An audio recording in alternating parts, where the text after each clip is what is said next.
GreatWallRestaurant.us. With your AM 950 weather, I'm Patrick Lilia. Showers and thunderstorms today with a high of 72. Then tonight, more rain and storms with a low of 61. Right after the Pride Parade this Sunday, head to the AM 950 booth for a special 2 p.m. live broadcast of the Downright Upright Show with Philip Anthony, followed at 3 by a special Pride edition of the Gaily Show. Celebrate live on air and in person with AM 950's booth at Pride. Portions of the following program may be pre-recorded.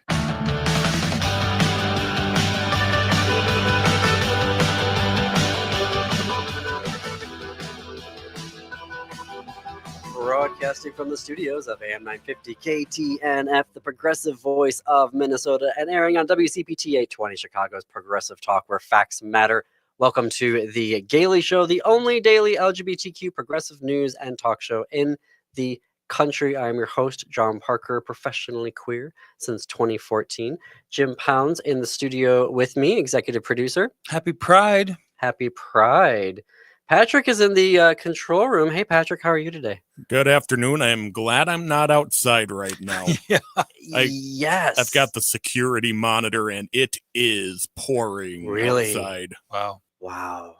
I thought it was bad when we were coming into the station today, and it was... Wow. It's getting worse. There's going to be flooding here. And I can't imagine there wouldn't be flooding. I'm sorry. I'm just saying that. And if there's flooding, I should be responsible when I say, please check your local weather reports to see what the flood risk is for your neighborhood right now. If you are listening in the 2 p.m. Central Hour, we can take your calls. 952-946-6205. 952-946-6205. What is on the show today? Christopher Kane, White House correspondent for the Washington Blade, is back. He joins us bi-weekly. He has new reporting on the Supreme Court case on trans health care, plus a look ahead at 2 cases that we are still waiting for this week from the court. Big implications for the LGBTQ community. Plus, Christopher has some new reporting from a battle in the Tar Heel state over some anti-trans legislation, as well as LGBTQ Congressman Robert Garcia was elected this week to be ranking member on the House Oversight Committee. That's a big deal.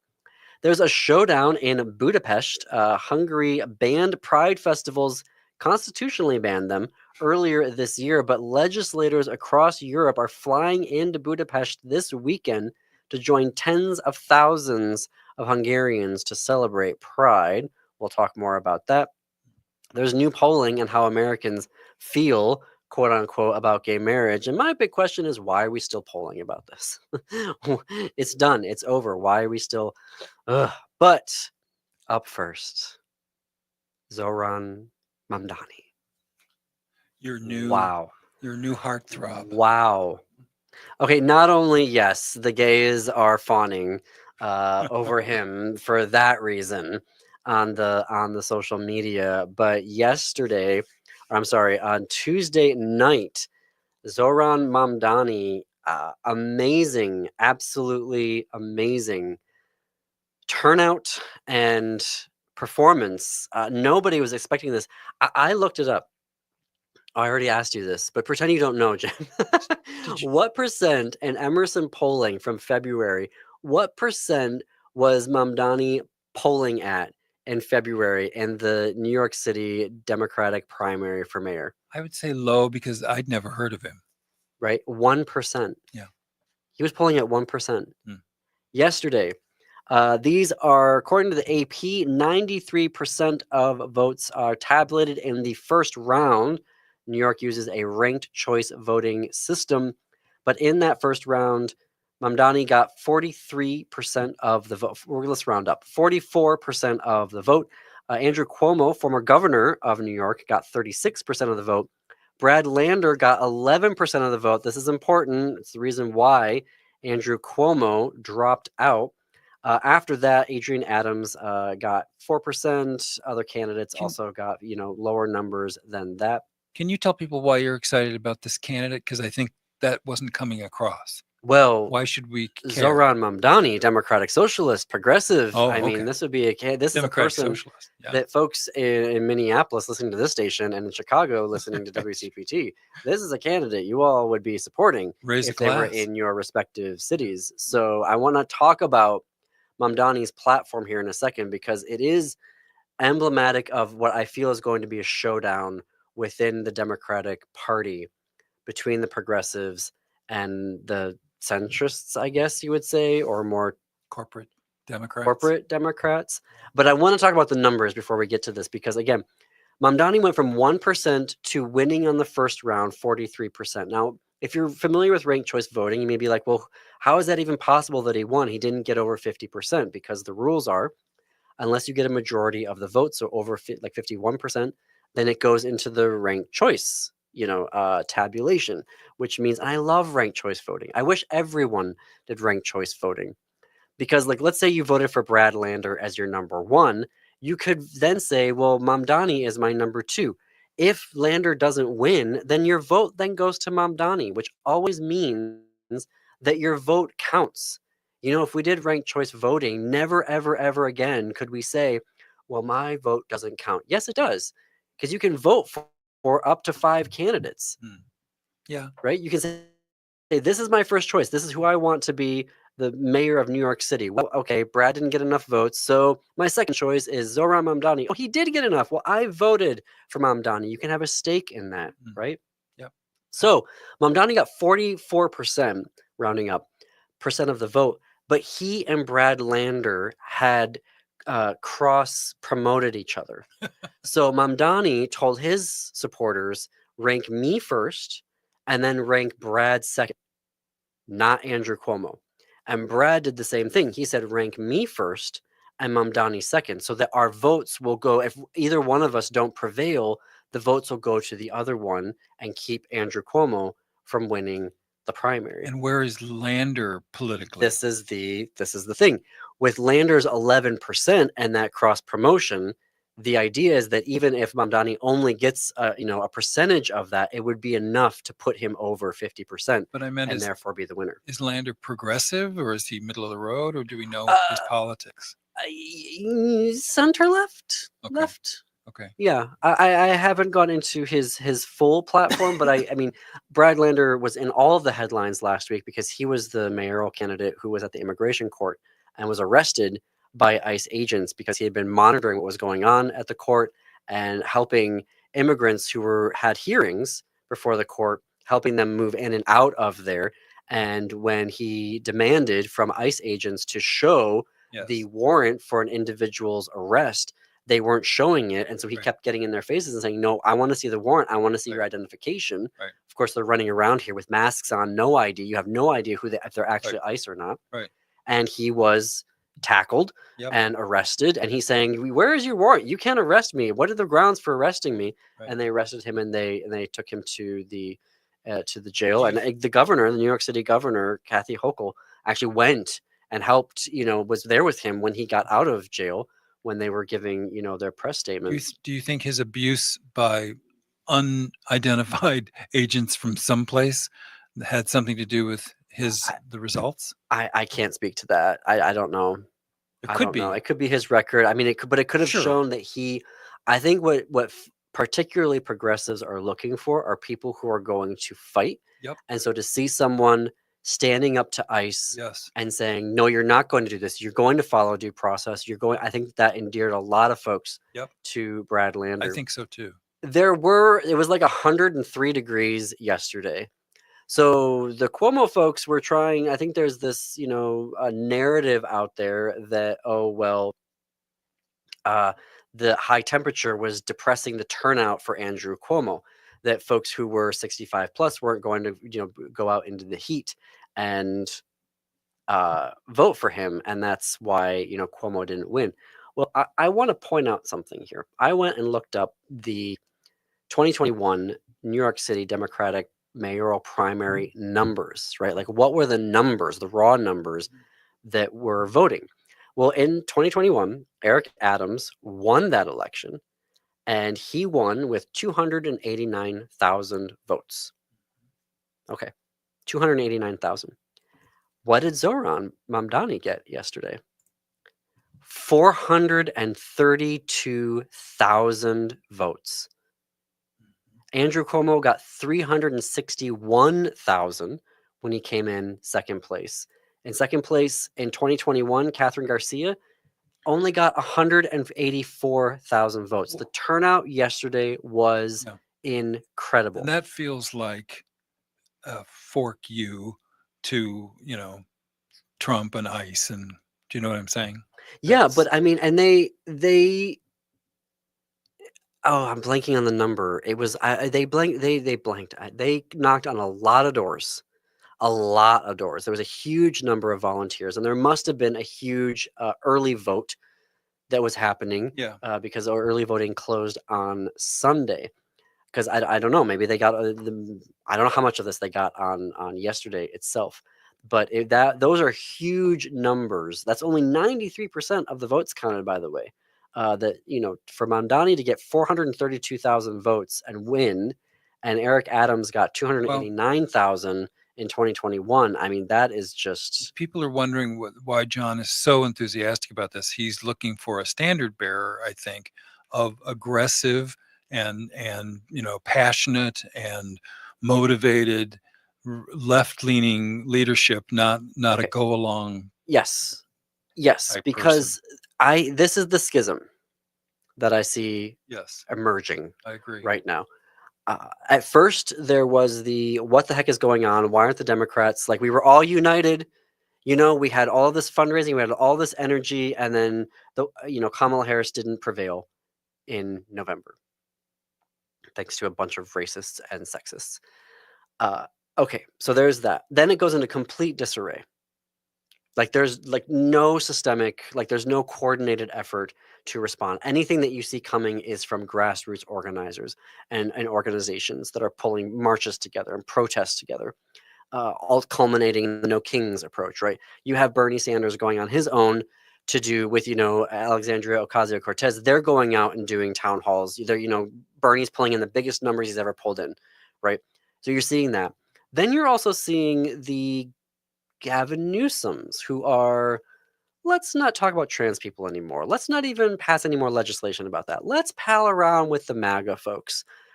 And so there's this let's abandon all of the marginalized people within the party and try to make friends with MAGA and try to get more of those votes, right? Let's appeal to them. Let's have them on my podcast. You know what I mean? Yeah. That branch of the party. And then there's now Mamdani, who did not run away from. I mean, when you go to his website, right there, LGBTQI plus protections. First sentence: queer and trans people across the United States are facing an increasingly hostile political environment. Boom. He says it very clearly. He does not run away from it. Right. But also known for his campaign was big on housing. It was big on safety. It was big on affordability.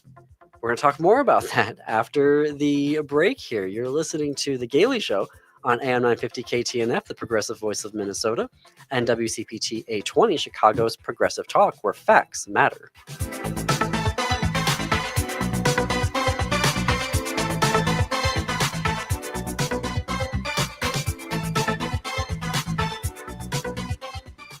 Your Twin Cities Metro Public Libraries are committed to providing quality services, resources, and programs to the LGBTQ+ community. Check out the Metro Pride book list, including ebooks and e-audio for kids, teens, and adults at melsa.org/pride-booklist. That's melsa.org/pride-booklist. You'll find titles specific to different identities, including aromantic, asexual, bi+, gay, genderqueer, intersex, lesbian, queer families, transgender, and two-spirit. Stop by Melsa's tent at Twin Cities Pride to share your own reading recommendations. Check out those contributed by other festival attendees, pick up buttons and bookmarks, and find out more about your Twin Cities Metro Public Libraries. Don't have a library card? Staff at the tent can help you with that. There will be librarians from the Metro Public Library systems who are happy to provide book recommendations and other info on how to get the most from your library card. Hi, it's Mitch, owner of Junk Masters. Spring's the perfect time to get your space back and clear out those unwanted items. The best part? Just show us what goes. We are local and independent, just like AM 950. We provide residential and commercial services. Our landfill diversion program includes donating, recycling, and leveraging waste to energy whenever possible. You don't have to worry about a thing. We do all the work for you. Contact us for a free quote. There's no obligation. Visit junkmastersmn.com to get started today. All Energy Solar is proud to be back at the Twin Cities Pride Festival this year. With over 15 years of experience, they've helped Minnesotans switch to clean, sustainable solar energy. They make solar accessible to everyone while reducing your carbon footprint. Whether it's for your home or business, All Energy Solar designs personalized systems and delivers top quality experience from start to finish. During Pride Weekend, All Energy Solar is offering a special $500 discount when you stop by their booth and go solar. You can find them near the Harmon Place entrance in the red zone at booth 595. Need a little sunscreen while you're enjoying the festival? They've got you covered with free mini sunscreen and fun temporary tattoos all weekend long. The friendly team of solar experts will be on hand to answer your questions and celebrate right alongside you. Stop by and say hi or visit allenergysolar.com to learn more. My name's Michaela. When I got back from Iraq, I became pregnant and ended up homeless. Counselors helped us apply for VA supportive housing. VA offers programs to help eligible veterans stay healthy, find a job, and secure or maintain safe, stable housing. My life works now. I got help from VA, and now I'm on a mission to share these resources. If you or a veteran you know is homeless or at immediate risk of becoming homeless, call 877-424-3838.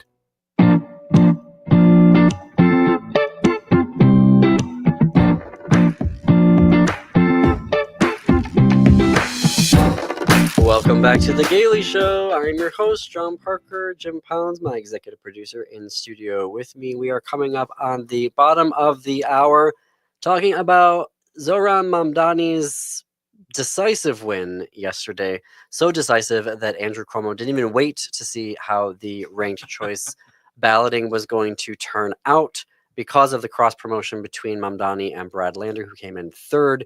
He rightly, well, we'll see how it all tabulates out. That will have to happen regardless of whether or not Cuomo conceded the race, which he did yesterday. But where I was going, Jim, before the beginning or before the break there, was that here was a candidate who was wildly successful on social media and criticized for it. That, all he was, fancy videos on the internet.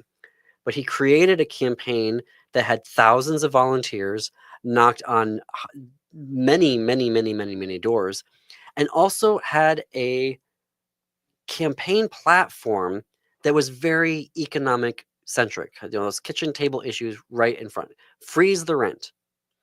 Build affordable housing. So freeze the rent while you're building more units, right? So hold here, then build more units so that you can equalize, right, the pricing.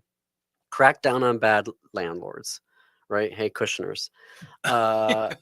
Start in Baltimore. Has a very interesting plan about city-owned grocery stores, that groceries have gotten too expensive, so there should be city-owned grocery stores to help stabilize and create low prices for food.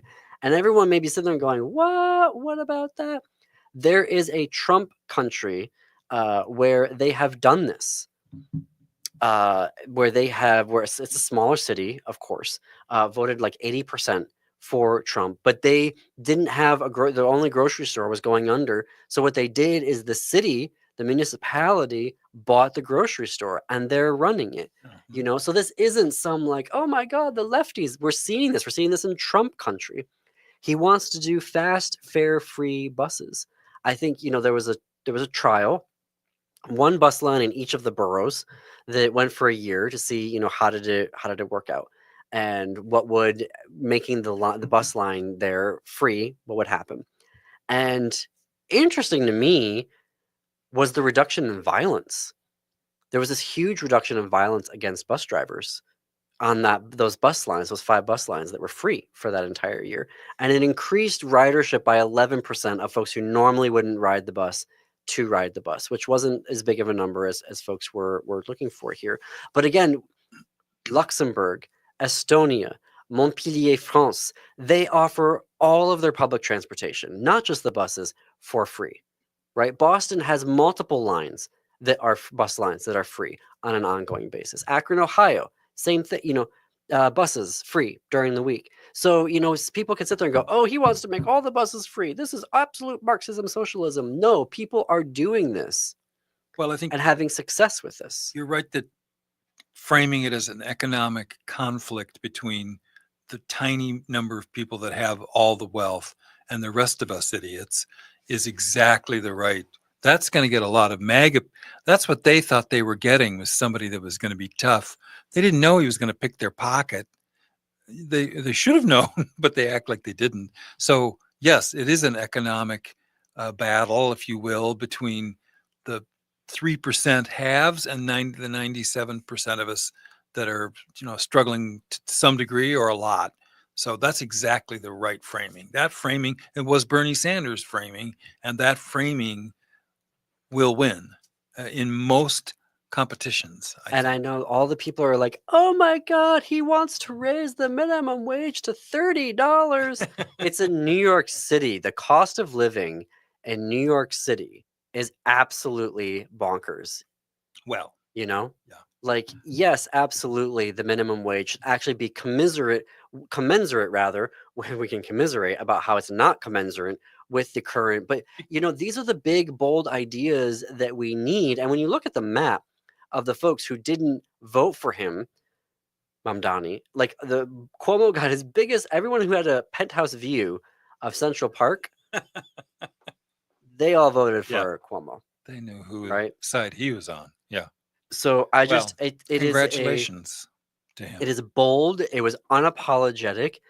Kitchen table issues were front and center, but he also kept with the values, progressive values of not tossing people of color under the bus, not tossing trans people under the bus. And we'll see what happens here. Eric Adams running as an independent. Cuomo hasn't given up the idea of running as an independent as well, but Eric Adams, he was charged with bribery.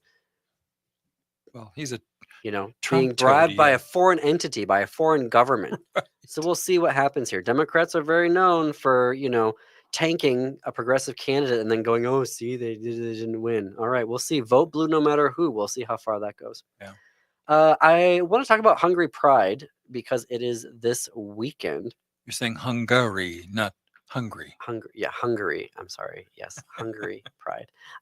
In a vote of 140 to 21, earlier this year, they passed a constitutional amendment banning Pride and also enabling the government to use facial recognition technology to identify people who attend prohibited Pride events. Well, Pride is still happening.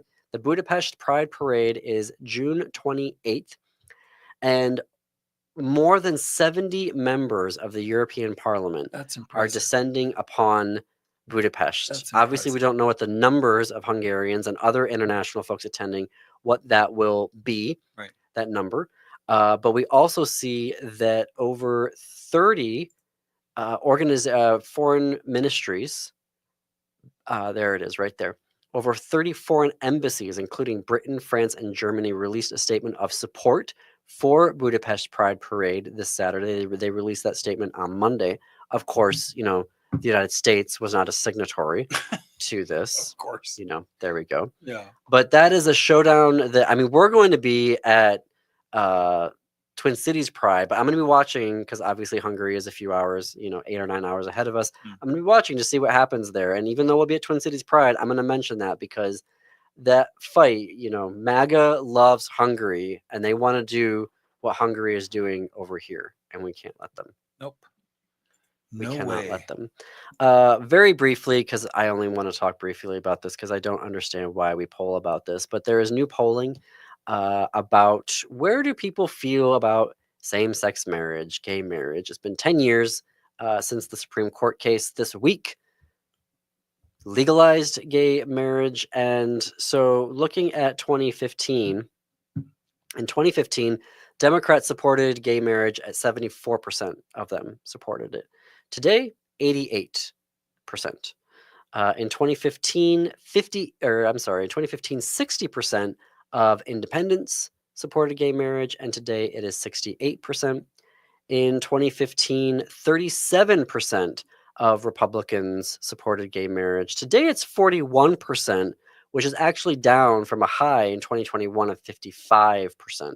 But when you're living in an ecosystem that trashes it all the time, there it is. Something that I wish the pollsters actually would ask is to the effect of, why should this even be an issue anymore that politicians deal with? Which the majority of Americans would say no, and then we can finally stop talking about it.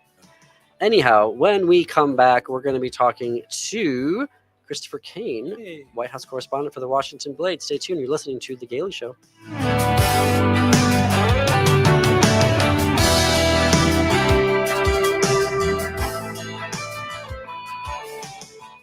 Hello, Minnesota. This is Tom Hartman, and you can catch me every weekday.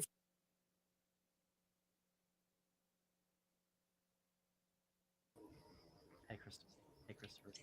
Hey, guys. Hey. Hi, YouTube. We're all on live mics right now. Just so you're aware of what we can and can't say. Okay. Thank you for in the chat. We'll just sort of work our way through it, the different stories, and yeah. Okay, yeah, that sounds good. So mostly the other two Supreme Court cases, the Mahmoud one and the Braidwood one, that's really where I have not spent a lot of time looking at details. So I got you on Mahmoud. I'm all up to. I can help on that one. I don't know very much about Kennedy either, but okay, we'll just say we'll wait till you come back in 2 weeks and get all the lowdown on Kennedy. Might be a better idea after the decision comes out and everything. So yeah. Right. Okay. I was thinking we could start with Scrimeti. Yeah, that sounds good. Cool. All right. Well, we are about 2 minutes out. So unless you have any other questions, we'll jump back to the feed. Sounds good. All right. Cool. Great to see you. You too. Be at your house soon. Summer also means sleepovers. Your kids are going to be at the playground, at the water park, at the beach. There's going to be a lot of mess coming into the house over the summer, and you need to call my cleaning heroes at Zero Rest to make sure your home is in order for the summer. And since June is here, it's time to take advantage of Zero Rest's best deal of the summer. Zero Rest can take care of any surface in your home or business, including carpet, tile, hardwood, rugs, upholstery, and air ducts. This month, take 20% off all services when you call my friends at Zero Res 9520 Res or go to ZeroResMinnesota.com. Just tell them you want the AM 950 special. Their prompt, courteous team will come out and take care of you. Again, that's 20% off all services this month. Go to ZeroResMinnesota.com or call 9520 Res and ask for the AM 950 special. Zero Res, backward or forward, spells the same. Chanhassen Dinner Theaters brings you its most popular show of all time, Grease. You'll hear all your favorite hits from the Broadway musical and the movie. Join the whole gang at Rydell High. We'll sing, we'll dance, we'll bring you back to high school life in the 50s. Poodle skirts, bobby socks, the soda shop, and drive-in movies. Grease. It'll rock your socks off. Order your tickets today. Visit chanhassendt.com. With your AM 950 weather, I'm Patrick Lilia. Showers and thunderstorms today with a high of 72. Then tonight, more rain and storms with a low of 61. Maverick's Real Roast Beef is an East Metro treasure with the best roast beef sandwiches in the Twin Cities and so much more. Maverick's is located in Roseville on Lexington Avenue, 1 mile south of Highway 36. Visit their website at mavericksbeef.com. AM 950 KTN up, St. Louis Park, Minneapolis, St. Paul.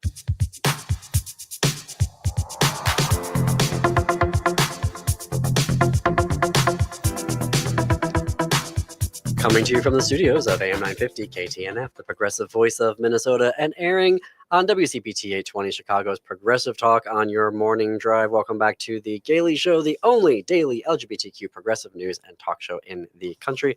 I'm your host, John Parker. In studio with me is my executive producer, Jim Pounds. We are 33 minutes past the hour, and since 1969, the Washington Blade has been the nation's independent source for fearless reporting and incisive cultural commentary covering the LGBTQ+ community. Readers around the world rely on the Blade, earning the paper the moniker the newspaper of record for the LGBTQ+ community. You can find their award-winning journalism and their weekly newspaper distributed at more than 100 locations throughout the DC region and online at WashingtonBlade.com. While you're there, you can join me in subscribing to their weekly e-newsletter and checking out their membership opportunities, very important, that make vital LGBTQ journalism possible at a time when clear, concise news is needed now more than ever. Christopher Kane is their White House correspondent for the Washington Blade. He is back with us. I can't believe it's been 2 weeks already, but time is meaningless these days, right, Christopher? So welcome back. That's right. Thanks for having me back.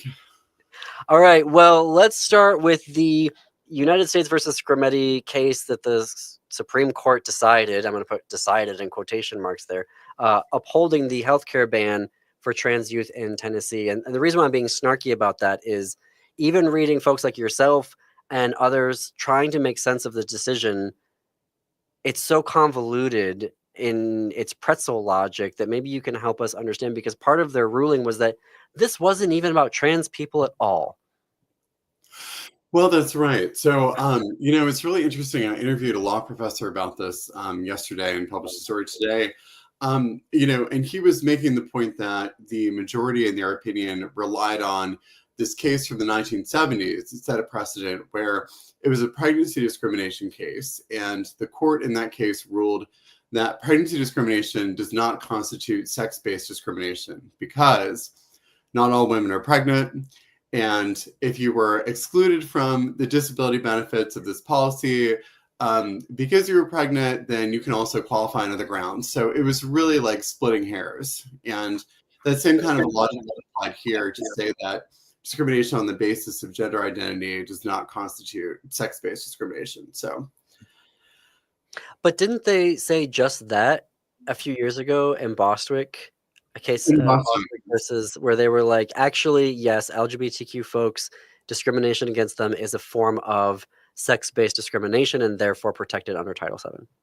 That's exactly right. And so I think a lot of people were expecting that logic to be extended to this case, including, I would argue, the attorneys who were arguing on behalf of the plaintiffs here in Scrimetti, who relied very much on the Bostock arguments.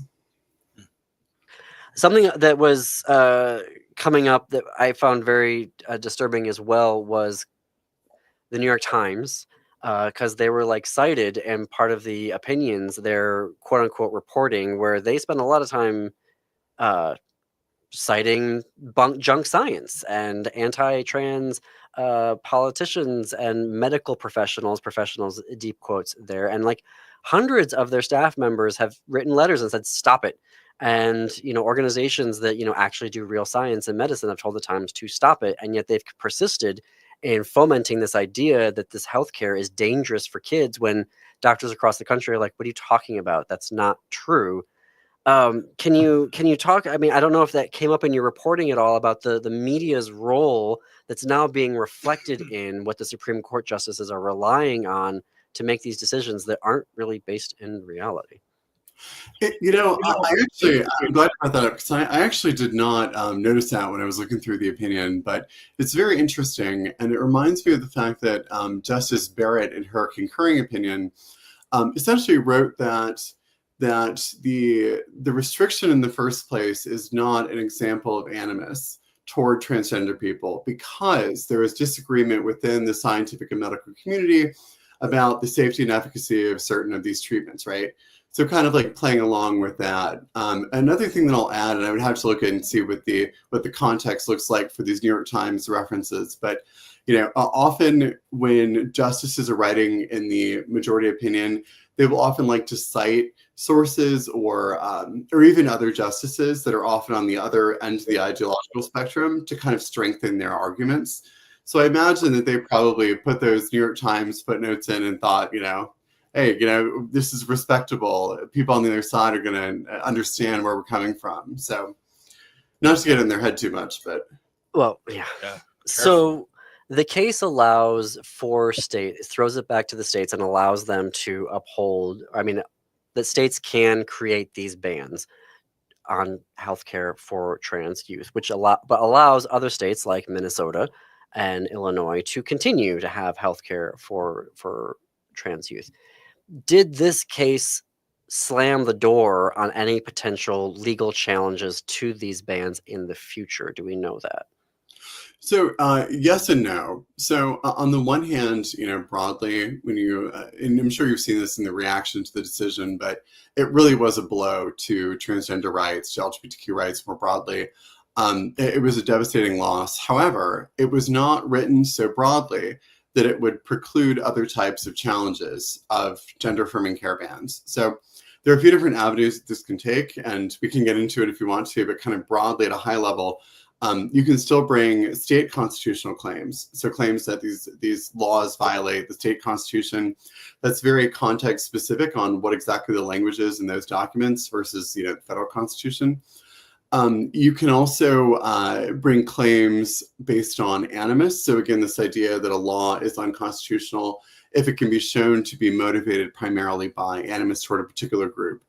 And the third type, interestingly, is you can bring parental rights claims, which is the idea that, yes, it's kind of it's a term that we're used to hearing in the context of conservatives opposing LGBTQ rights. But in this instance, one could argue that parents have a right to decide what healthcare their children will and will not have access to. Oh, that would be fascinating. Yeah, that would be. Oh, I hope that we make that I'd love reclaim to- the parents' rights movement. Okay. Yes. I know, right? That even that just threw out the question that I had in my head. We are waiting on 2 more cases for them to try to ruin Pride even more with. So there's Mahmoud versus Taylor, I think, which we're expecting tomorrow, and Kennedy versus Braidwood. Mahmoud versus Taylor is and we were talking about that on the show earlier this week, which is the book ban lawsuit, which is a group of faith communities that said, hey, our kids shouldn't be subjected to having curriculum that goes against our faith tradition. Briefly, Kennedy versus Braidwood, that one is dealing with healthcare again, though, isn't it? That's correct. So with respect to the Mahmoud case, my understanding is that this also concerns whether parents have a right to opt their children out of a curriculum that's LGBTQ inclusive. So kind of advance notice, the ability to opt out. I think that's kind of central to that case. With Braidwood, it's interesting because this kind of originally started as a case about whether insurers can be compelled to cover the cost of PrEP, mainly, was pre-exposure prophylaxis to prevent the spread of HIV. It's a preventative service, and so therefore there is a U.S. Preventative Services Task Force, which is comprised of a volunteer panel of medical and scientific experts who basically recommend, like, hey, listen, under the ACA plans, you should cover this with no cost sharing, and it applies to a variety of preventative screenings and also things like PrEP and medications and things like that. So it kind of more broadly, the decision could potentially implicate across the board the ability of this medical panel to issue recommendations that are followed by the federal government in terms of making insurers pay for these preventative services. Yeah. Well, I'm sure the Health and Human Services Secretary, RFK, is going to be fine with this. He's probably like, yeah, just drink some bleach. That'll get rid of HIV, right? Well, the secretary seems to be pretty sympathetic to the profit motives of a lot of very powerful and wealthy interests in the healthcare field. So we'll see. We'll see. Right. The Supreme Court. I've grown up. Yeah, I'm in my mid 40s now, and I've just come to expect the Supreme Court will always try to ruin Pride Month. It is the always been the case, though. I mean, remember 2015? Like the exceptions that prove the rule. Yeah, fair enough. Okay. I think there's 3. Okay, well, there's Lawrence v. Texas. There's Obergefell, the Bostwick. Mhm. Those are the 3 big ones. Windsor was around Pride, I think. It was Which the June term. US v. Windsor, 2013. Yes. Okay, 4. Fact checking me. I think your point still stands, though. You see the pessimism I'm forced to live with. Yeah. Okay. Well, we'll wait to see how those cases shake out there. You've also been reporting on a interesting battle in the Tar Heel state, where there's a handful of anti-trans bills that are trying to make it way through, but the Democratic governor is basically going to veto them. What's happening in North Carolina? So we don't yet have confirmation that Governor Stein's going to veto them, but based on vetoes that he's done in the past, it seems exceedingly likely. So the interesting thing about, well, there are actually a number of interesting things about this, but among them is the fact that so Republicans in North Carolina have a veto-proof majority in the Senate. If all Republicans in the Senate vote together, they can overcome a veto, basically, is what I'm saying. In the House, they just need one Democrat to cross over and join with them to overturn a veto. So things are being decided kind of on a knife's edge. And there were some anti-trans provisions that were tacked on to a bill that was intended to fight the online sexual exploitation of women and children. Senate Republicans tacked on a bunch of anti-trans provisions to that. And then there was another bill that was passed on Monday that also included anti-trans provisions. And essentially, we have this very limited window where, the legislature is about to break for recess on Friday. So only a few days to figure out, is the veto going to go through, or are they going to overcome the veto?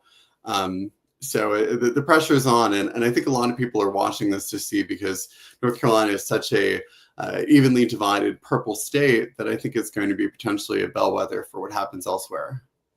In their system, does the House and the Senate, have to vote to override the veto, or is it just the Senate?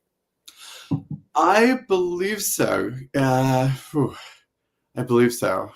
I'm not entirely confident in that. Okay. All right. Well, yeah, that'll be very interesting to see how that goes in a I don't even know. Is it a purple state? I guess it is, sort of. But technically, I mean, it's definitely in the legislature, overwhelmingly Republican. The judiciary, the state Supreme Court, I think only has 2 out of a minority of Democrats. It's mostly. And then a Democratic governor. 2 successive Democratic governors. That's right. And this is partially, I think, because of the gerrymandering that Republicans have done in the state. So they're way overrepresented in the legislature and the judiciary relative to the electorate more broadly, which is more evenly divided. Right. All right. Well, we'll have to stay tuned to your reporting to see how this shakes out. They go on to recess this Friday? That's right. Yep. Okay. So, and it remains to be determined that they're trying to cram in during Pride Month. Ugh.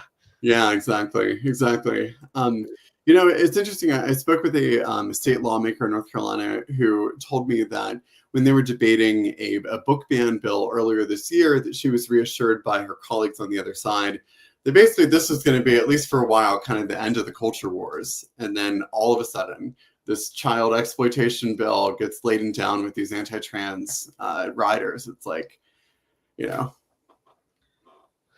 It. I have to get to a break here, but it does bring up this conversation that we're having, where consultants are saying stop talking about LGBTQ issues to Democrats, but they're not saying the same thing to the Republicans, and so it's this weird dichotomy that we're living in right now, where some Democrats are like, we need to run away from the LGBTQ community.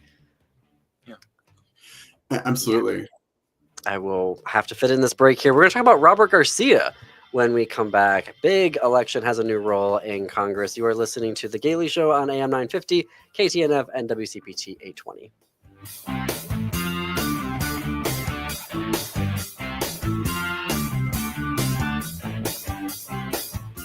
Your Twin Cities Metro Public Libraries are committed to providing quality services, resources, and programs to the LGBTQ+ community.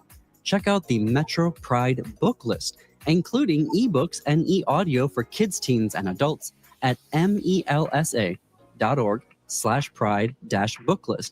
That's melsa.org/pride-booklist.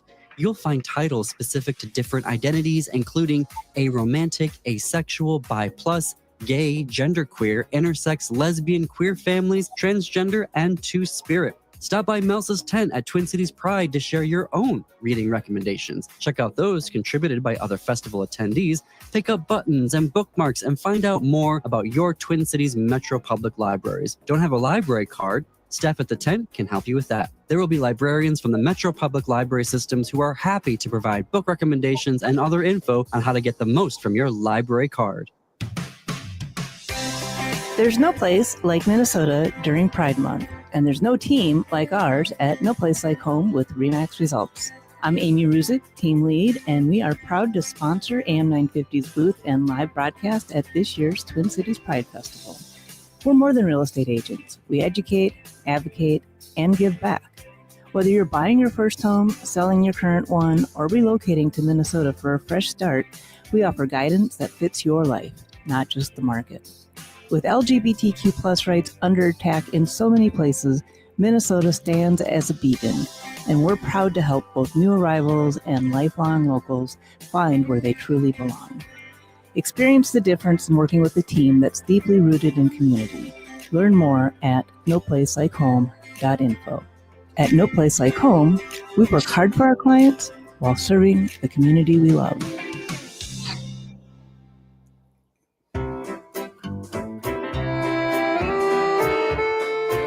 Hey Francois, how are you enjoying your first vacation in Minnesota? Bonjour Laura, je suis très content car j'ai découvert un truc des macarons. Oh, you're happy because you found a truck of macarons? You mean a food truck? Oui, il s'appelle Nicolette's. Oh, you mean Nicolette's macaroons. Oh. Oui, Nicolette's macarons. They're very popular. Ces macarons sont délicats, délicieux et raffinés. Ils me rappellent Paris. Delicate, delicious, refined, and they remind you of Paris. That's a big deal, Francois. You're so finicky. Je suis français, je suis un gourmand. Oh, is that French for picky? Oui. Did you know that Nicolette's will be at the Twin Cities Pride? Mais je suis gay, j'aime bien Nicolette's. Oh, I know you're gay and you love Nicolette's. That's why I'm telling you, their truck will be at the Twin Cities Pride. Allons-y, happy Pride. And you can also go to the website at nicolettsmacaroon.com.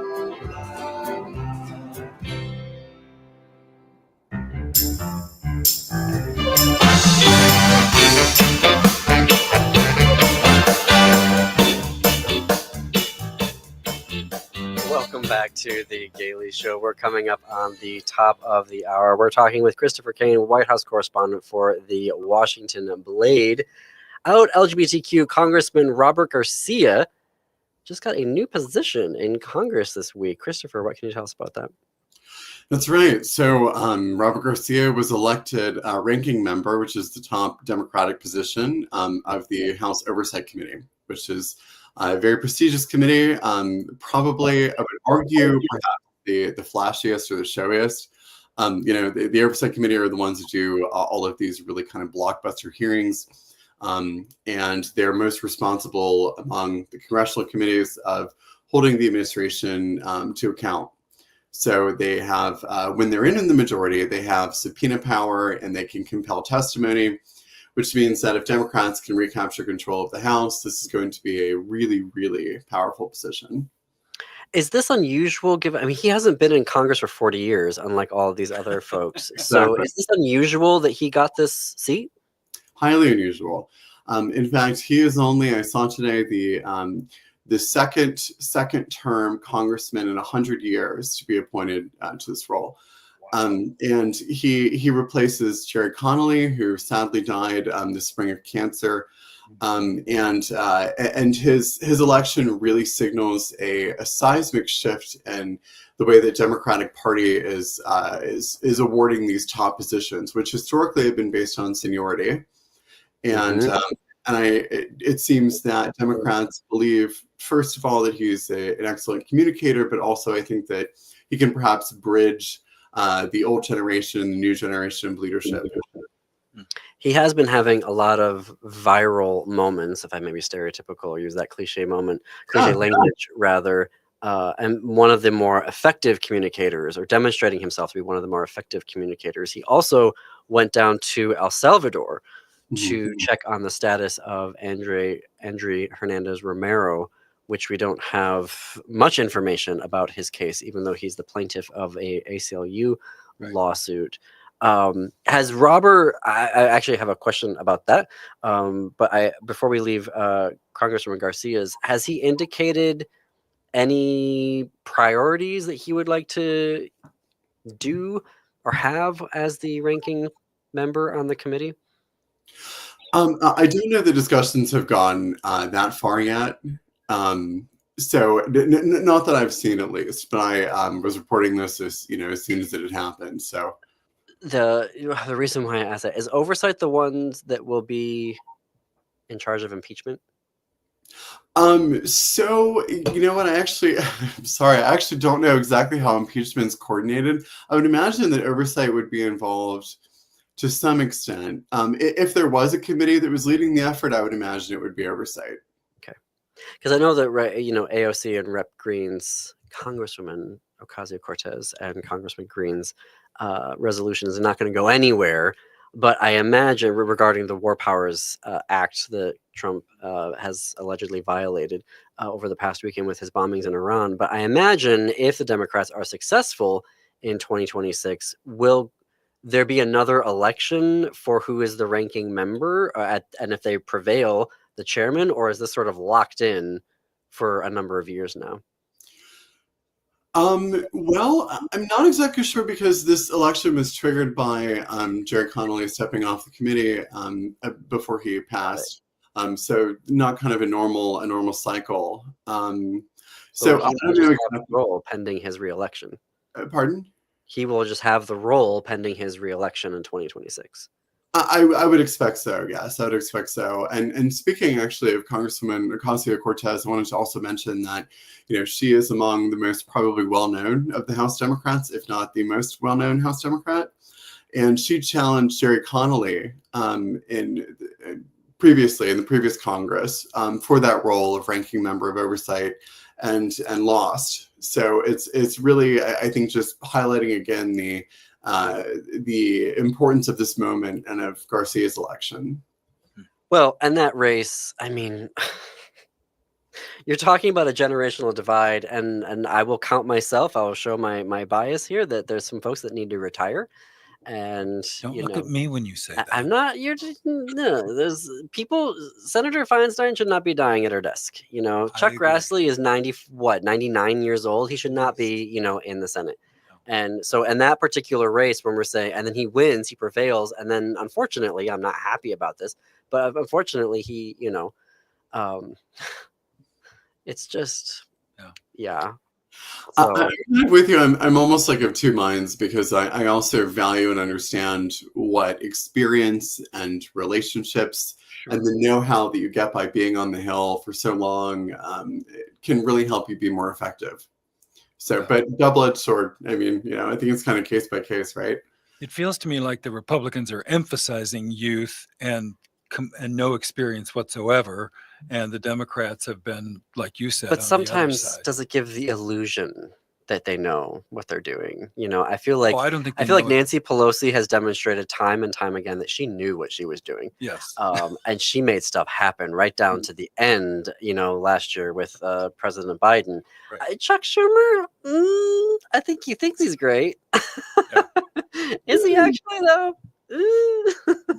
Jim, I wonder on the other side where you're seeing a lot of evidence of that Republicans are kind of highlighting the younger members.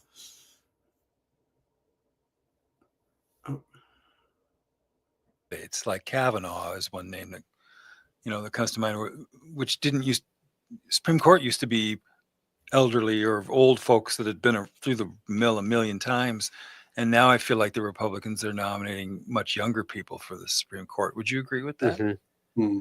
Now, I don't know about Congress so much, but I do feel a little bit of a youth thing. And now I feel like we're getting some inkling of where there's an advantage there. And, trying to find the middle ground, I suppose, is the... Well, we will have to continue this debate in 2 weeks. Thank you, Christopher, for joining us here today. Always great to see you. Thank you. Likewise. You can read all of Christopher's reporting at WashingtonBlade.com. We're including links in our show notes and on our website. Thank you, everyone, for listening today and or watching on YouTube. Up next on WCPT 820, Choose Views with Richard Chu on AM 950 Radio. It is the Matt McNeil Show. Stay tuned after that for Native Roots Radio. Connect with us on Blue Sky. We're at thegaileyshow.org on Blue Sky for more progressive news and analysis. And until tomorrow, keep it queer, America. Keep it queer.